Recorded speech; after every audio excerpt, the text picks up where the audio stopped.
నమస్తే sir. Hi. Hi sir. Sir మనం గతంలో కూడా మాట్లాడుకున్నాం ప్రవీణ్ పగడాలకు సంబంధించి జరిగిన చనిపోయిన విధానం చూసుకున్నట్లయితే అది మర్డరే జరిగిందని మీరు కూడా మాటల్లో తెలియచేయడం జరిగింది. మనం కూడా మాట్లాడుకున్నాం ఆ సిచ్యువేషన్కి సంబంధించి. అయితే పూర్తిగా కేసు వివరించిన తర్వాతకి ఆయన ఎక్కువగా తాగడం వల్ల చనిపోయాడు, యాక్సిడెంట్ అయ్యి చనిపోయాడు అని అంటున్నారు. సో దానికి సంబంధించిన కొన్ని పార్టీ వాళ్ళు కూడా చాలా ఇది చేసి హడావిడి చేసి మాట్లాడారు, చేశారు. దాని మీద పెద్ద ఇష్యూ జరిగింది. సో పోలీస్ ఎంక్వైరీ చేసిన తర్వాత ఇది యాక్సిడెంట్ అని తేలిన తర్వాతకి వాళ్ళు కొంచెం కూల్ అయ్యారు. అయితే కేపాల్ వాళ్ళకు సంబంధించిన వాళ్ళైతే సార్ ఇది హత్యే, యాక్సిడెంట్ కాదు అని అంటున్నారు. మీ మాటల్లో ఏమంటారు అసలు? కేఏ పాల్ గారు one of the biggest Christian reverend in the world. ప్రపంచంలోనే మన దగ్గర నుంచి వెళ్ళి అదొక మనకు గర్వకారణం. నాకు బాగా ఫ్రెండ్ ఒక 26 years నుంచి. అయినా కూడా మీరు పాలిటిక్స్ వద్దు, మీరు అనవసరంగా బ్యాడ్ అయిపోతున్నారని ఆయన ఒక సభలో ఒక 15 ఏళ్ల క్రితం వెళ్ళి చెప్పాను. నిజామాబాద్ వెళ్ళి చెప్పొచ్చాను ఒక అసిస్టెంట్ డైరెక్టర్ కూడా బయటికెళ్ళి.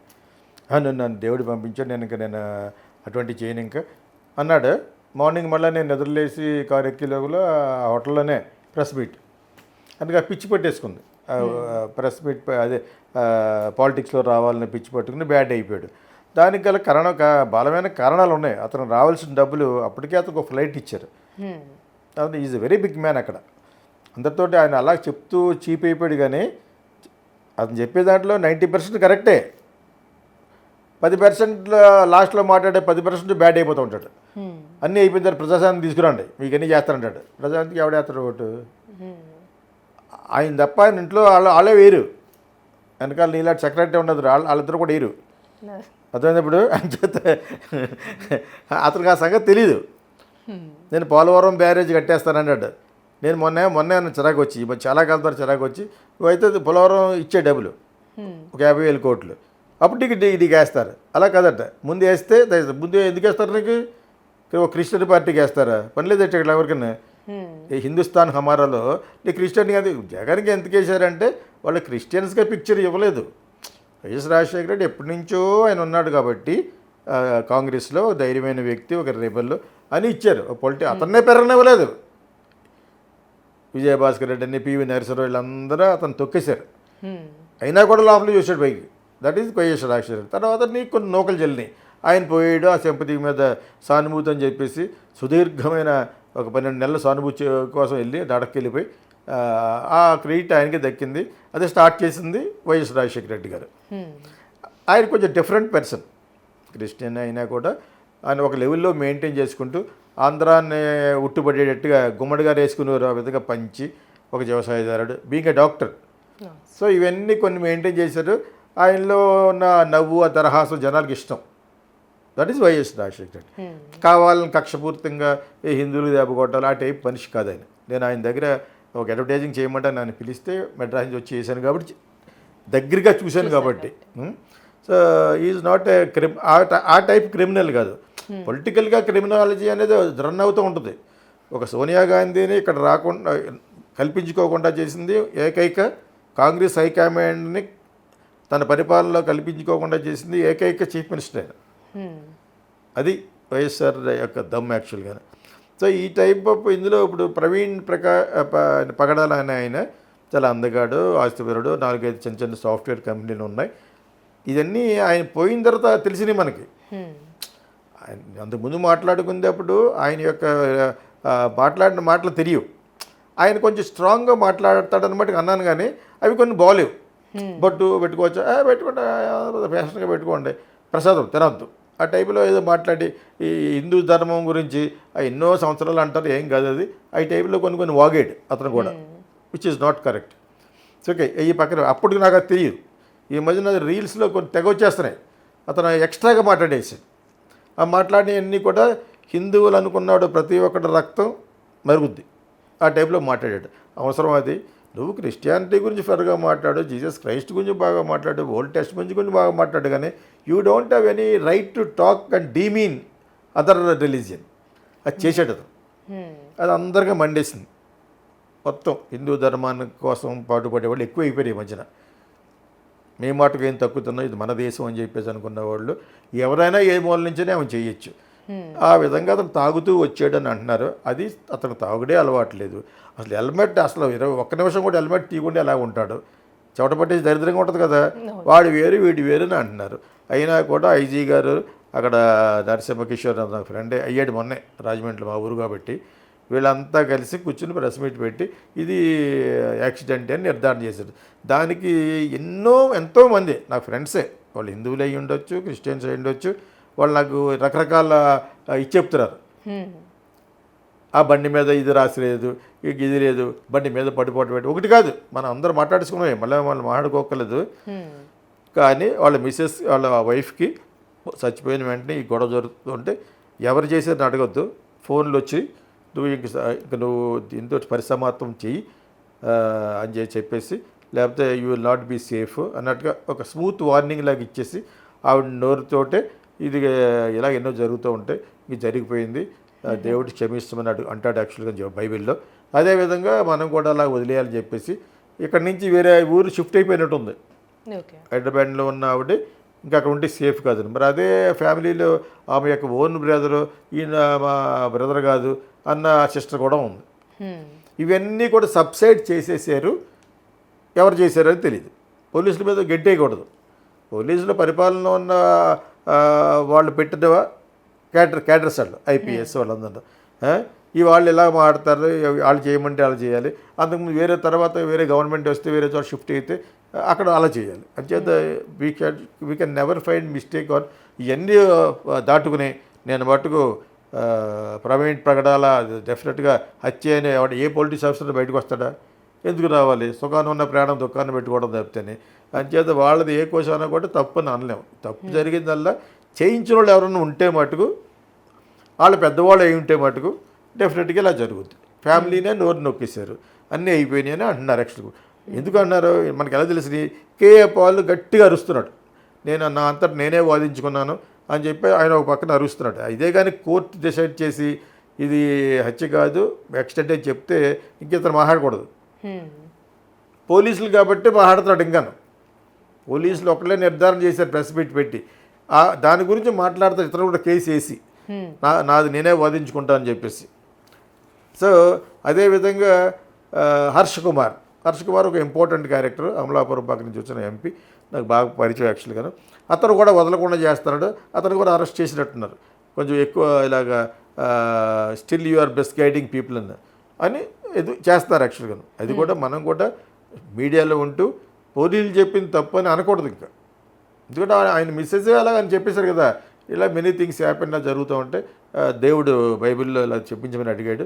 అంచేత మనం కూడా అలా క్షమించాలి. ఎవరు చేసినా అది ఒకేలా యాదృచ్ఛికంగా యాక్సిడెంట్ అయినా కూడా అని చెప్పలేదు. ఇంకా అందుకనే డీటెయిల్స్ చెప్పలేదు. మా ఆయనకి తాగుడు లేదు అవి చెప్పలేదు. అంచేత మనకి ఎక్స్ట్రాగా మాట్లాడకూడదు ఇంకా ఎక్కువ. ఎందుకంటే వైజీ హాస్ గివెన్ ఏ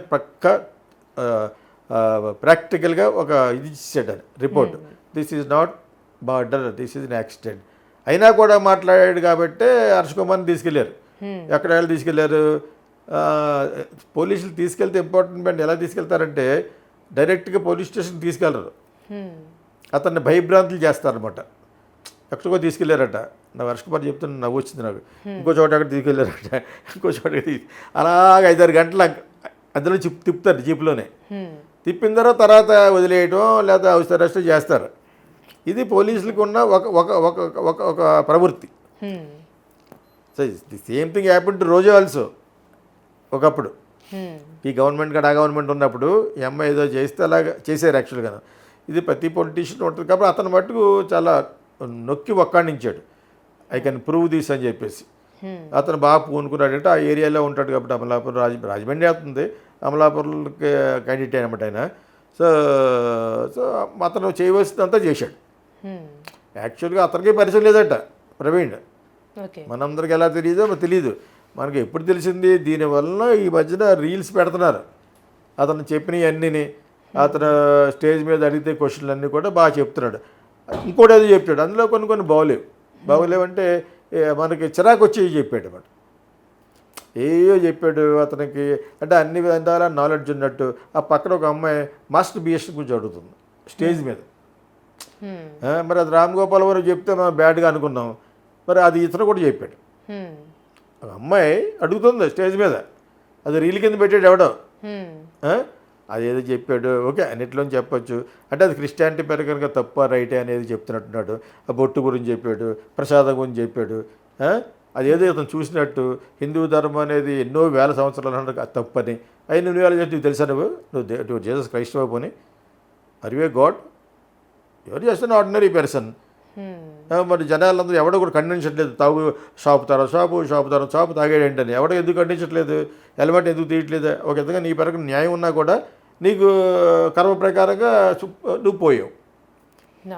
నేను ఈ మధ్యన నాకు అతను రీల్స్ చూస్తున్నప్పుడు నాకు చిరాకు వచ్చింది.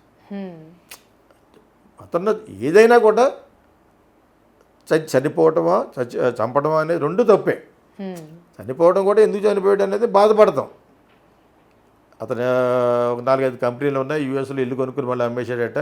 అంత సుభిక్షంగా ఉన్నప్పుడు వై యూ డైడ్ అనేది ఒకటి కర్మ. మళ్ళీ కర్మ ఈజ్ ఎక్కడి నుంచి పుట్టింది, అది హిందూయిజం నుంచే పుట్టింది. ఎంటైర్ ప్రపంచం అంతా మాట్లాడుకున్నారు ఈరోజు కర్మ సిద్ధాంతం గురించి. కర్మ సిద్ధాంతం ఈజ్ నథింగ్ బట్ ఫ్రమ్ సనాతన ధర్మమే. అర్థమైంది మీకు? అంచేత ఆ కర్మ ప్రకారంగానే ఆయన పోయాడు. ఎలా పోయాడు అనేది కూడా కర్మే. నువ్వు ఇలా పోతే అలాగని అనుకుంటారు, అది కూడా కర్మే. ఎందుకు నువ్వు కర్మ చేసి ఉంటావు. ఫస్ట్ అవుట్ ఆ రీల్స్ చూస్తుంటే నాకు నిజంగా చాలా అఫెండ్ అయ్యాను. లేకపోతే చాలా అందంగా మంచి వ్యక్తిగా అన్ని సబ్జెక్టులు మాట్లాడతామంటే నువ్వు అన్ని సబ్జెక్టులు డిస్ట్రాక్టెడ్వా? What do you know about Hinduism, what do you know about Islam? You cannot blabber కదా. అవి నాకు ఈ మధ్యన నాకు చాలా చిరాకు వచ్చేటట్టుగా ఉన్నాయి, కొన్ని చూశాను. ఇదే సేమ్ మా ఊళ్ళో నేను చర్చికి డబ్బులు ఇచ్చాను, ఓకేనా. మాకు చిన్నప్పటి నుంచి అందరూ అంటే ఇష్టం. మా ఊర్లో చిన్నట్టు 50-60 సంవత్సరాల క్రితం పాస్టర్ గారి ఇంటికి వచ్చి కూటమిలాగా ప్రేయర్ చేసేవారు మేము స్కూల్కి వెళ్తున్నప్పుడు. Though we are non Brahmins, big family.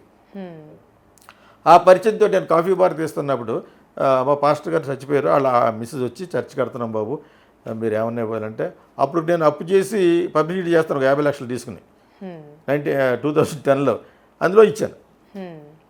కబుర్లు చెప్పడం కాదు, మనం ఇవ్వాలి మన ఊర్లోనని, జీసస్కి ఇస్తాను తప్పేముంది పాస్టర్ గారి బాధ, అది తీసుకుంది. తర్వాత మా ఫాదర్ పోయినప్పుడు సంవత్సరమో లేకపోతే అక్కడ ఏదో భోజనాలు పెడతాం కదా పెద్ద లెవెల్లో, పెడుతున్నప్పుడు ఈవిడ వచ్చి తింటలేదు. దానికి మా బ్రదర్ ఈజ్ జర్నలిస్ట్, క్లాస్ పీకెడ్, వదిలే వాళ్ళకి ఏదో ఉంది వదిలే, మనకెందుకు వాళ్ళ యొక్క నమ్మకాన్ని మనం ఎందుకు పోగొట్టాలి అన్నా అనమాట. ఈ ప్రసాదం తినపోవడంతో మా బ్రదర్కి కోపం వచ్చి ఏమనలేదు. వెరీ ఇంటలెక్చువల్ అతను, చాలా ఇదిగా మాట్లాడాడు అంతే. అదే ఆ లెవెల్ వరకునే ప్రవీణ్ కూడా మాట్లాడాలి, కానీ మొత్తం తెలిసినట్టు మొత్తం నీకేం తెలుసు నీకు, what you know about Hinduism తెలీదు, సనాతన ధర్మం తెలిసినట్టుగా 2-3 మాటలు మాట్లాడేసినంత మాత్రాన నీకు తెలిసినట్టు కాదు కదా. అవి చాలా స్ట్రాంగ్గా ఉన్నాయని అన్నాను, కానీ అప్పటికి ఇతని గురించి ఎవరికి తెలియదు. ఎలైట్ పీపుల్కి ఎవరికి తెలియదు, ఆ క్రిస్టియన్స్ తెలిసి ఉంటుంది. అందుకే మరి అంతమంది వచ్చారు జనం. వాట్ ఎవర్ ఇట్ ఈస్, అతనికి జరిగినది అకాలంగా వచ్చిన మరణం అనేది తప్పు కాదు, కర్మ. అలాగే అనుకోవాలి మనం, అంతే తప్పితే అతను ఎంతకంటే అన్యాయం చేయలేదు. ఎందుకంటే మాటలు చాలా ఎక్కువ మాట్లాడేశాడు. చాలామందికి ఖాళీ ఉంటుంది, అది ఆ ఉసిరి తగిలి ఉంటుంది. నువ్వు ఖాళీ వాళ్ళు చంపారని ఎందుకంటాం? ఐజీ గారు నిర్ధారణ చేశాడు ఇది యాక్సిడెంట్ అని, రకరకాల ఫుటేజ్లు చూపించి. అంచేత we should respect that also. Plus వాళ్ళు మిసెస్ వాళ్ళనే సర్దేసి ఇంకా ఈ ఊరు వదిలేసి వేరే ఊరు, ఏరియా వదిలేసి వేరే ఏరియా వెళ్ళిపోయారట. నాకు నిన్న ఒక ఫ్రెండ్ చెప్పాడు. వాళ్ళ మన కంపెనీలన్నీ ఎవరు చూస్తారంటే ఐ డోంట్ నో, మరి వాళ్ళు సీఈఓలు ఎవరిని చూస్తారని. అన్ని చిన్న కంపెనీలట, చిన్న సాఫ్ట్వేర్ కంపెనీలాగా 4-5 ఉన్నాయట. మూసేస్తారో లేకపోతే ఇంకెవరైనా చూసుకుంటారో తెలియదు అన్నట్టుగా ఒక ఫ్రెండ్, చాలా మంచి ఫ్రెండ్, బాగా ఇన్ఫర్మేటివ్గా మాట్లాడతాడు ఆయన. సో ఆయన మాట వరుస చెప్తే ఆయనే ఫోన్ చేశాడు, చేస్తే దీని గురించి మాట్లాడాలనుకుంటూ మాట్లాడాడు. సో ఇప్పుడు అతని అభిప్రాయాలు ఇప్పుడు పోలీస్ సెక్రటరీస్కి చెప్పలేను నేను. ఇక పోలీస్ ఈజ్ ఆల్రెడీ అనౌన్స్డ్ కదా ప్రెస్ మీట్లో ఐజీ గారు అక్కడ, this is not murder, definitely it is an accident, these are the proofs అని చెప్పి దేర్ ఆన్సర్ మ్యాటర్. దాని తర్వాత మాట్లాడిన వాళ్ళు అందరినీ కూడా కొంచెం they are taking in to action. వచ్చేది మనం కానీ ఎవరు కానీ అలాగ మాట్లాడకూడదు ఇంకా, నాకు తెలిసి. That's all. Thank you so much sir.